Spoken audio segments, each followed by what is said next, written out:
मन्ये तावत् ध्वनिः जायते इतः, ध्वनिः श्रूयते।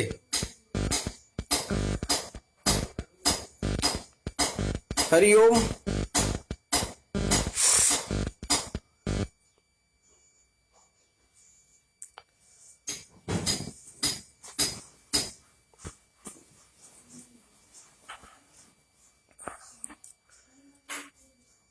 परह्यः अस्माभिः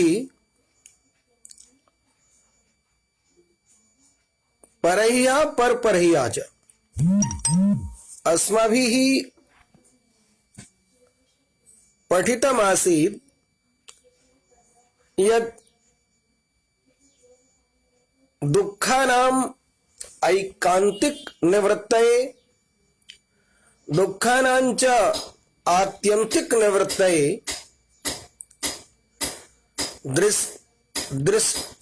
दृष्टोपायः अनुपयुक्तः अपर्याप्तः इत्युक्तं शास्त्रकारेण कारिकाकारेण आचार्य ईश्वर कृष्णेन। एवमेव दृष्टवदेव यथा दृष्टोपायः अनुपयुक्तः यथा दृष्टोपायः अपर्याप्तः दुःखानां त्रिविध दुःखानां निवृत्तये तद्वदेव आनुश्रविकोपायोऽपि अपर्याप्तः अनुपयुक्तस्य। यतो हि उभयोरपि उपाययोः त्रिविधानां दुःखानां नाम आध्यात्मिक दुःखस्य अथवा आध्यात्मिक दुःखानां आदिभौतिक दुःखानां आदिदैविक दुःखानां च सर्वथा निवृत्तिः नैव भवितुं शक्यते, नैव भवितुं शक्नोति वा। अतः एते तत्र एतौ उपायौ अनुपयुक्तौ इति अपर्याप्तौ इति निश्चयः। जिस तरह से आचार्य ईश्वर कृष्ण ने अपनी पहली कारिका में तीनों प्रकार के दुखों की निवृत्ति के लिए दृष्ट उपाय को अपर्याप्त बताया, केवल कुछ समय के लिए बताया, केवल कुछ अवधि के लिए बताया, उसी प्रकार से दृष्ट उपाय की तरह से दूसरी कारिका में आनुश्रविक को भी दृष्टवद आनुश्रविक कह करके आनुश्रविक को भी दुखों की आत्यंतिक त्रिविध दुखों की आत्यंतिक और ऐकांतिक निवृत्ति के लिए समर्थ नहीं पाया। ये कहा कि ये दोनों ही पर्याप्त नहीं है, समर्थ नहीं है और उपयुक्त नहीं है। इस प्रकार से दृष्ट यानी लौकिक उपाय, अनुश्रविक यानी वैदिक उपाय, ये दोनों ही उपायों की बस की बात नहीं है।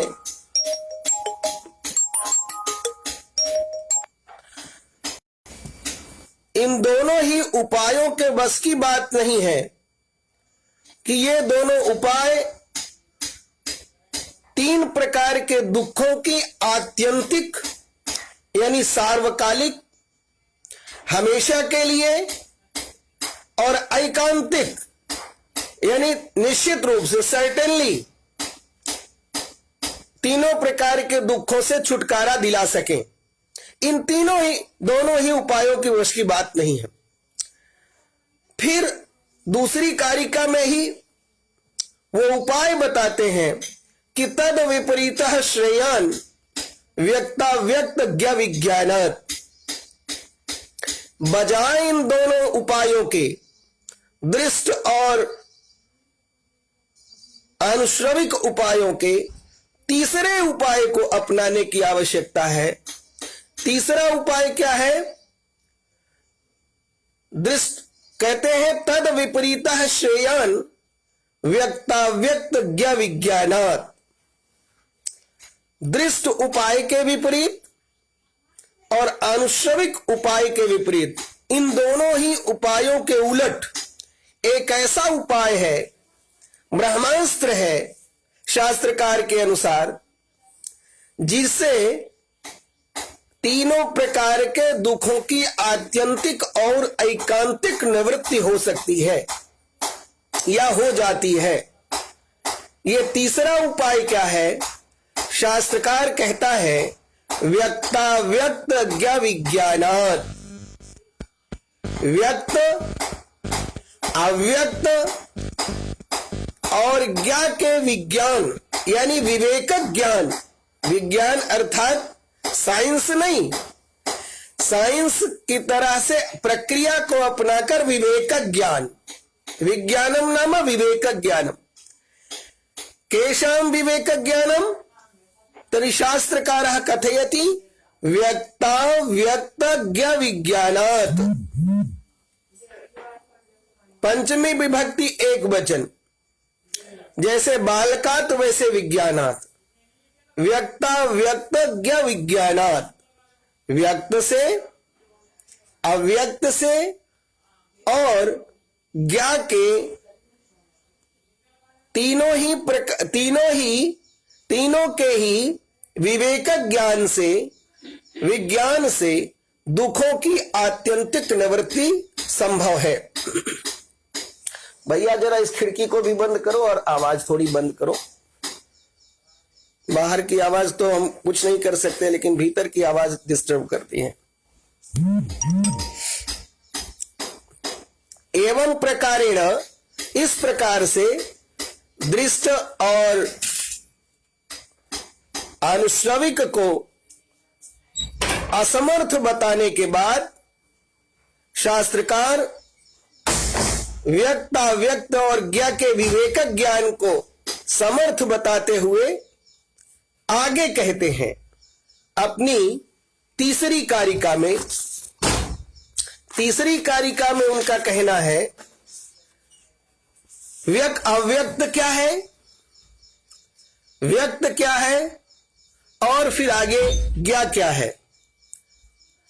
अव्यक्त के रूप में मूल प्रकृति को वो अव्यक्त बताते हैं। कहते हैं मूल प्रकृति ही अविकृति ही।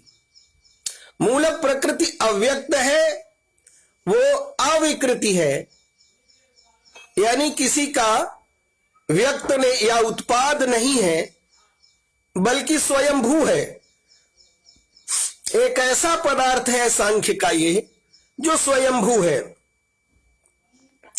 वो किसी की उत्पत्ति नहीं है। दूसरा, 7 पदार्थ ऐसे हैं जो प्रकृति भी है और विकृति भी है। उसके लिए कारिका में कहा, कारिकाकार ने प्रकृत विकृत यह सप्त। ये कौन कौन है 7 पदार्थ? तो कारिकाकार का कहना है पहला है महत्।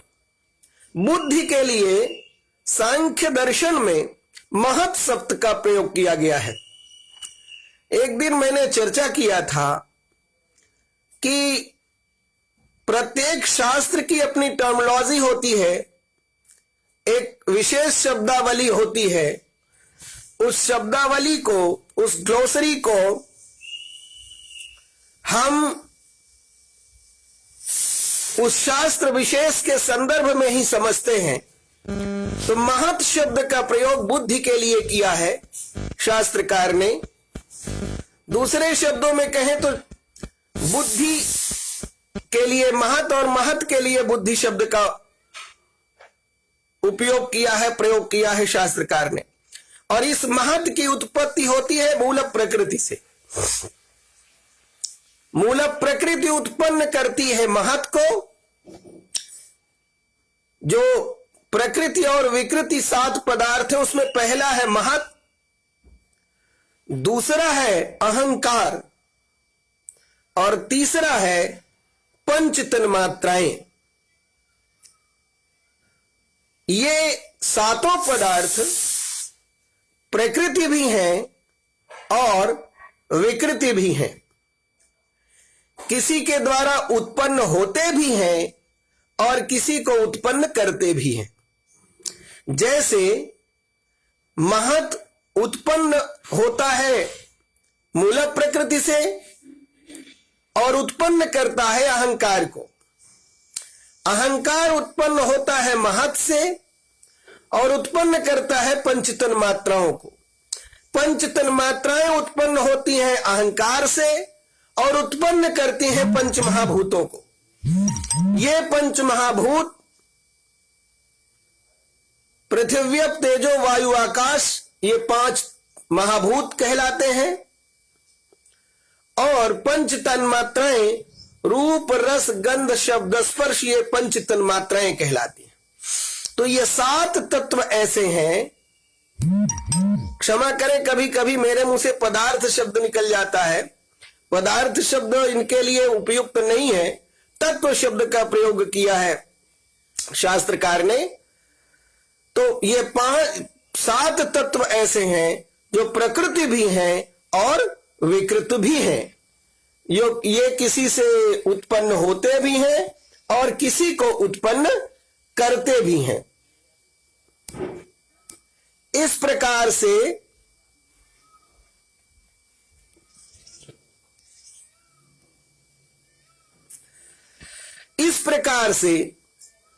इन 7 पदार्थ, पहले मूल प्रकृति यानी अव्यक्त को बता दिया, फिर 7 पदार्थ को व्यक्त और अव्यक्त दोनों बता दिया। विकृति और प्रकृति, व्यक्त और अव्यक्त दोनों बताया कि व्यक्त भी होते हैं अव्यक्त भी होते हैं। और फिर आगे षोडश कस्तु विकारो, 16 पदार्थ ऐसे हैं जो केवल और केवल विकार हैं, विकृति हैं। क्षमा करें, ये 16 पदार्थ विकृति हैं, केवल विकार हैं। इन 16 विकृतियों में पहला है पंच ज्ञानेन्द्रियां। आपसे चर्चा हुई थी पहले भी। ज्ञानेन्द्रियां नेत्रेंद्रिय, श्रोत्रेंद्रिय, घ्राणेन्द्रिय, रसेंद्रिय, त्वगेंद्रिय, जो ज्ञान का माध्यम है। थोड़ी सी चर्चा कर दूं मैं आपको। पाश्चात्य दर्शन में इन ज्ञानेंद्रियों को सभी प्रकार के ज्ञान की प्राप्ति का माध्यम बताया गया है, साधन बताया गया है। और बड़े प्रसिद्ध दार्शनिक है 3, जॉन लॉक जो यूनाइटेड किंगडम से संबंध रखते हैं, जहां तक मेरी स्मृति है, बर्कले और ह्यूम। ह्यूम के दर्शन में जाकर के यह जो अनुभववाद है ये संशयवाद में परिणत हो जाता है। संशयवाद यानी उनका कहना है अनुभववादियों का कि ये ज्ञानेंद्रियां सभी प्रकार के ज्ञान के प्राप्ति का साधन है, जबकि ऐसा नहीं है। सभी प्रकार के ज्ञान प्राप्त नहीं हो सकते। केवल इनका जो विषय है इन ज्ञानेंद्रियों का, उन्हीं का ज्ञान इनसे प्राप्त हो सकता है। जैसे नेत्र नामक जो ज्ञानेंद्रिय है, इसके द्वारा रूप का ज्ञान, सुरूप कुरूप इत्यादि का ज्ञान इनके द्वारा प्राप्त हो सकता है।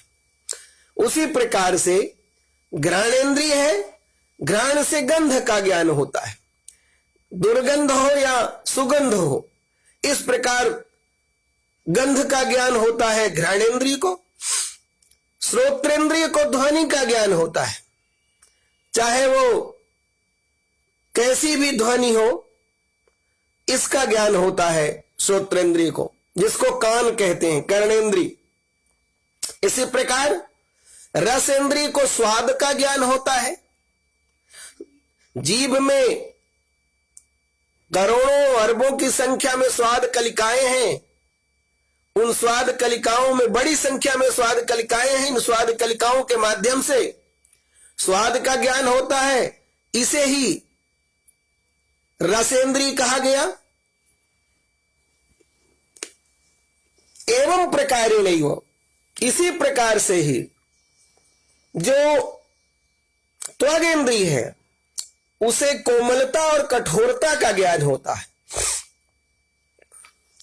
तो इस प्रकार ज्ञानेंद्रियां अपने अपने विषय का तो ज्ञान प्राप्त करने में समर्थ हैं, और वो भी ज्ञान का निश्चय नहीं कर पाती हैं, ज्ञान का निश्चय नहीं कर सकती हैं। वो केवल ज्ञान की प्राप्ति का मार्ग है, साधन है, द्वार है, जिनके द्वारा होकर के ज्ञान की सामग्री आत्मा तक पहुंचती है। और उन्हीं ज्ञानेंद्रियों को अनुभववादियों द्वारा यह मान लिया जाए कि ये तो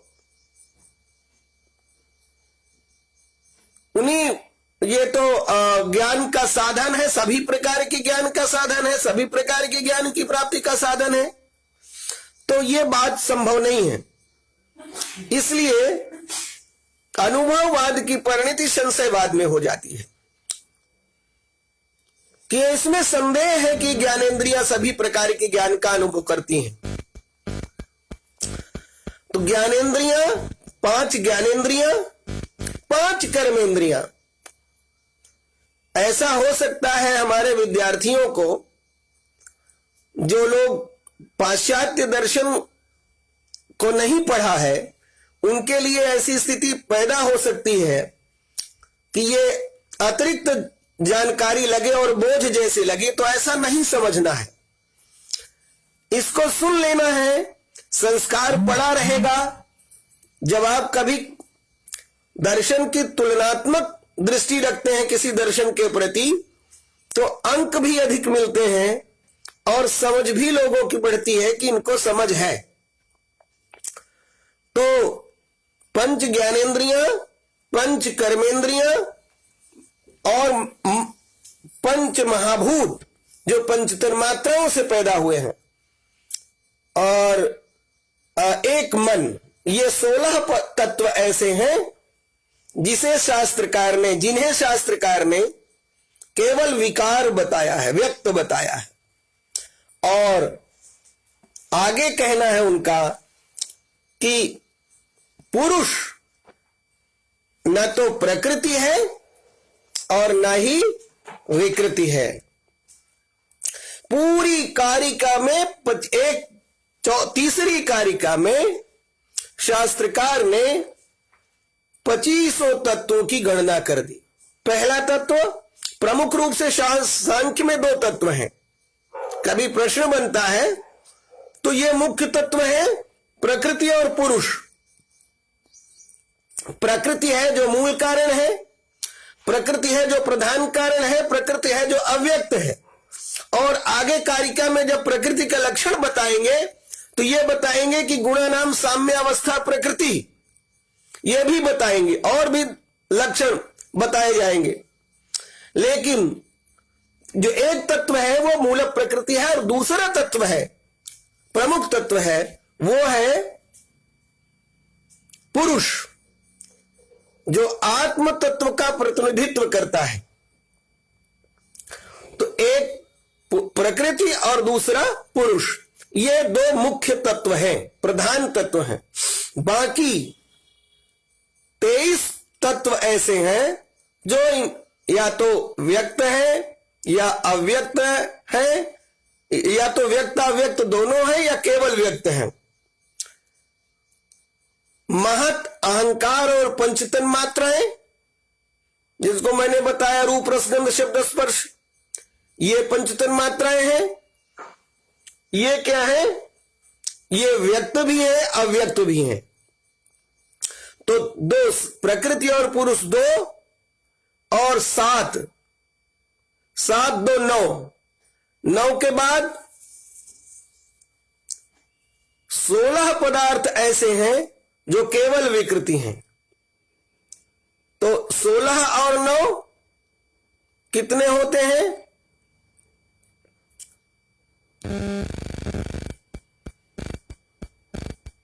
16 नहीं, 16 और 7 क्षमा करें, 16 और 8 क्षमा करें, 24। 8 वही एक मूल प्रकृति और 7 जो प्रकृति और विकृति दोनों है, महत, अहंकार और पंचतन मात्राएं। तो 8 और ये 16 पदार्थ, पंच ज्ञानेन्द्रियां, पंच कर्मेंद्रियां और पंच महाभूत तथा मन, ये है 16। तो 8 तिरिक 24 तत्व ये हुए। और इन 24 तत्वों के अतिरिक्त 25वां तत्व है जिसे कहा गया पुरुष, जो न तो प्रकृति है और न ही विकृति है, ना तो प्रकृति है और ना ही विकृति है। इस प्रकार से हम यह समझते हैं कि प्रकृति और विकृति दोनों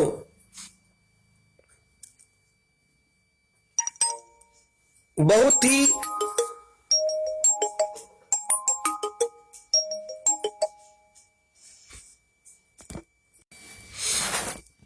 कुछ फोन ही एक माध्यम होता है पढ़ाने का भी, पढ़ने पढ़ाने का भी, और वही सुनने सुनाने का भी माध्यम होता है।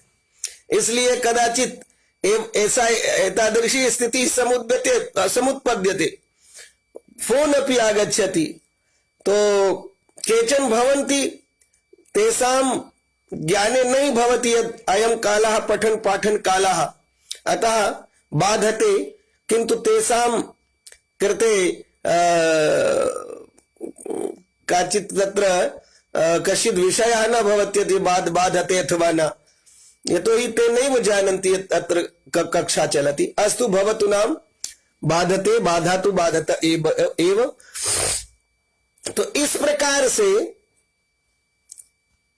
इन 25 तत्वों, सांख्य में कुल मिलाकर के 25 तत्व हैं। फिर से एक बार गणना कर लेते हैं। मूल प्रकृति यानी अव्यक्त यानी प्रधान, 7 पदार्थ हैं जो व्यक्त और अव्यक्त दोनों हैं। महत यानी बुद्धि, अहंकार और पंचतन मात्राएं, पंचतन मात्राओं में रूप रस गंध शब्द स्पर्श, 7 और एक और ये 7 8 हुए। 16 तत्व ऐसे हैं जो केवल विकृति है, जिसमें 5 ज्ञानेन्द्रियां, 5 कर्मेंद्रियां और पंच महाभूत। 16 और 8 24 और 25वां जो न प्रकृति है न विकृति है, वो है पुरुष। इस प्रकार से इन 25 तत्वों की चर्चा, इन 25 तत्वों की बात किया है कारिकाकार ने। अब इसके बाद व्यक्त व्यक्त ज्ञ विज्ञानात् कह करके आगे कहते हैं कि इनका ज्ञान कैसे प्राप्त किया जाए। एक ये सब ज्ञेय है, बड़ी महत्वपूर्ण बात है। ये ज्ञेय है और इन ज्ञेय को, ज्ञेय है प्रमेय है। प्रमेय कहते हैं प्रमा कर्तुम योग्यम प्रमेयम, प्रमा करने योग्य जो है, यथार्थानुभव करने योग्य जो है, उनको प्रमेय कहते हैं। ज्ञेय भी उन्हें कहते हैं क्योंकि ये जानने योग्य हैं। और इनको जानने, जब जो ये जानने के योग्य है, तो इनके जानने का साधन के रूप में 3 प्रकार के प्रमाण की चर्चा करते हैं अपनी चौथी कारिका में। वो दृष्टम अनुमानम प्रमाणम, दृष्टम अनुमानम आप्त वचनम, दृष्टम अनुमानम आप्त वचनम च सर्व प्रमाण सिद्धत्वात्। दृष्टम अनुमानम आप्त वचनम च सर्व प्रमाण सिद्धत्वात् त्रिविधम प्रमाणम इष्टम।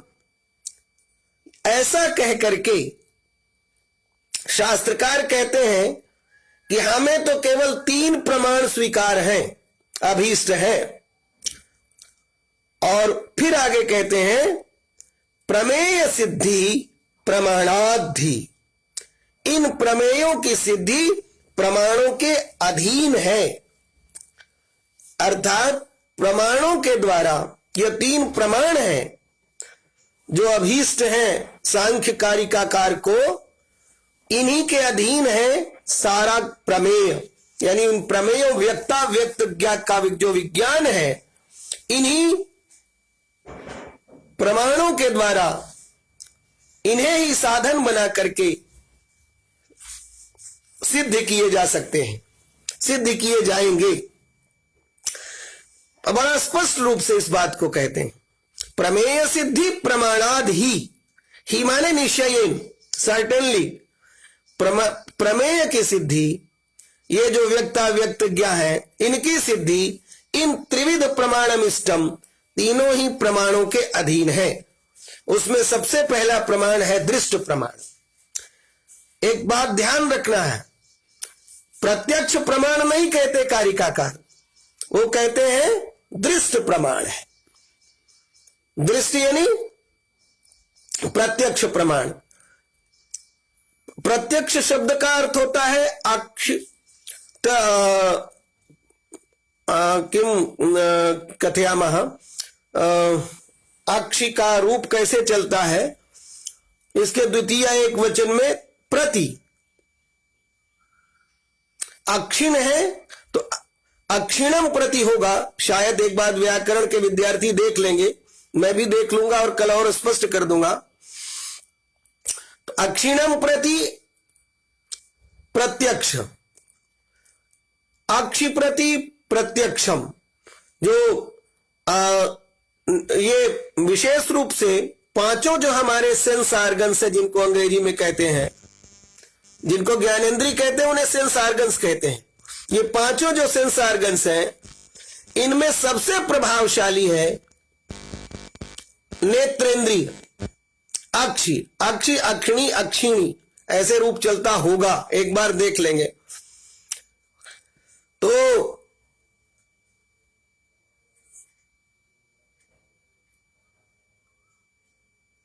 सर्वाधिक समर्थ होने के कारण शेष चारों ऑर्गन्स को इसी के नेत्रेंद्रिय अक्षि के अंतर्गत ही शामिल कर लिया जाता है।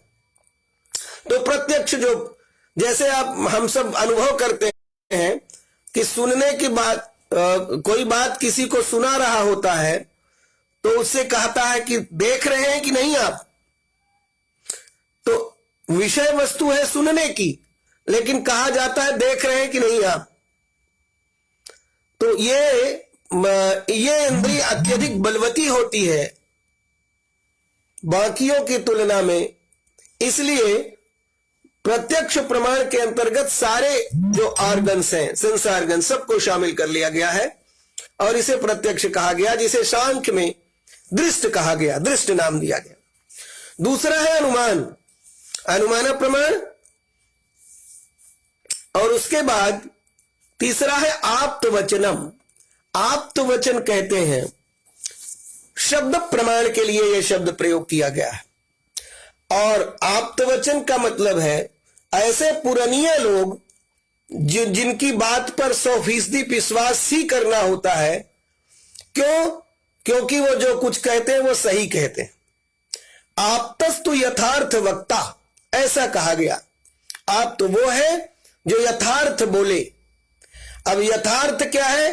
यथा अर्थ अथवा यथा अर्थम, जैसा विषय वस्तु है वैसा ही बोलना, जैसी विषय वस्तु है वैसा ही बोलना, इसको यथार्थ कहते हैं। अर्थम यथा यथार्थम।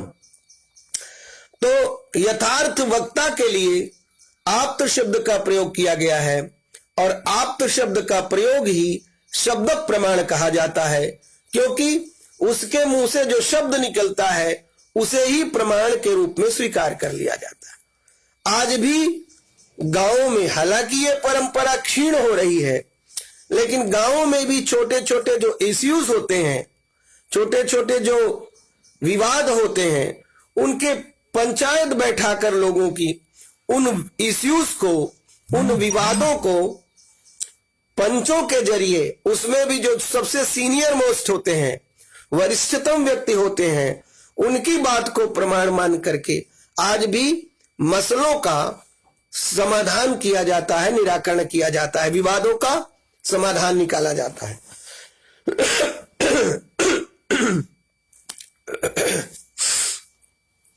तो आप्तस्तु यथार्थ वक्ता कह करके शब्द प्रमाण के लिए आप्त वचन शब्द का प्रयोग किया गया है। और आगे इसी की कारिका में आगे कहते हैं सर्व प्रमाण सिद्धत्वात्, सभी प्रमाणों की सिद्धि, यानी सभी प्रमाणों का, इनके अलावा अगर कोई प्रमाण होते हैं तो उन सब को इन्हीं के अंतर्गत गिना जाएगा, सब इन्हीं में, तीनों में शामिल है। क्यों? और भी क्लियर कर देते हैं सांख्य कारिकाकार, कहते हैं त्रिविधम प्रमाणम इष्टम, भैया हमको तो केवल 3 प्रमाण इष्ट हैं, चौथे प्रमाण की जरूरत हमारे लिए नहीं है, चौथा प्रमाण हम नहीं स्वीकार करते हैं। और इन्हीं से ही प्रमेय सिद्धि प्रमाणादि, इन्हीं तीनों प्रमाणों के द्वारा हमें संपूर्ण प्रमेयों की सिद्धि करना है, यानी व्यक्ता, व्यक्त और ज्ञाता की सिद्धि करनी है। हमने उस दिन बताया था कि कौन कितने प्रमाण मानता है, और एक बार फिर दोहरा देते हैं। चार्वाक केवल प्रत्यक्ष को मानता है, बौद्ध प्रत्यक्ष और अनुमान 2 को मानता है, सांख्य, योग और वैष्णव वेदांत ये प्रत्यक्ष, अनुमान और शब्द ये 3 प्रमाण को मानते हैं, विशेष रूप से सांख्य और योग। इसी प्रकार से मीमांसक, जिसमें प्रभाकर मीमांसक है, वो नहीं, न्याय और वैशेषिक को ले लें, ये 4 प्रमाण को मानते हैं, जिसमें प्रत्यक्ष, अनुमान, शब्द और उपमान, या उपमान और शब्द, ये 4 प्रमाण स्वीकार करते हैं। और प्रभाकर मीमांसक 5 प्रमाण स्वीकार करते हैं, वो अर्थापत्ति को की भी गणना करते हैं एक प्रमाण के रूप में। अर्थापत्ति का उदाहरण दिया जाएगा आगे। पीनो देवदत्ता दिवा न भूंगते, कोई बहुत मोटा देवदत्त है, अभी एक एक करके सभी प्रमाणों की चर्चा की जाएगी। अर्थापत्ति का यह है कि पीन जो बहुत मोटा है, देवदत्त नाम का कोई व्यक्ति जो बहुत मोटा है लेकिन दिन में नहीं खाता, तो इससे अर्थ की अर्थापत्ति की जाती है, अर्थ का ग्रहण किया जाता है कि वो रात को जरूर ठूस ठूस कर खाता होगा, इसलिए इतना मोटा है। इसी प्रकार भाट मीमांसक है, वो अर्थापत्ति के अलावा भी अभाव नामक पदार्थ को भी स्वीकार करते हैं। तो ये प्रमाणों का वो वर्णन है कि कौन दर्शन कितने प्रमाण को स्वीकार करता है। इससे प्रश्न बनते हैं